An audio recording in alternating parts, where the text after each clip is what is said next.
Hi guys, today I have a new notebook. Look, this is my notebook and this is a human.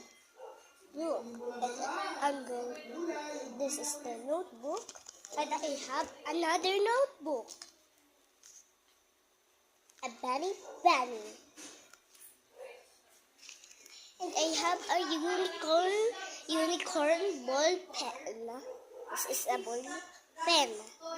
And I have a whiteboard marker. My whiteboard marker is so many. I'm going to show my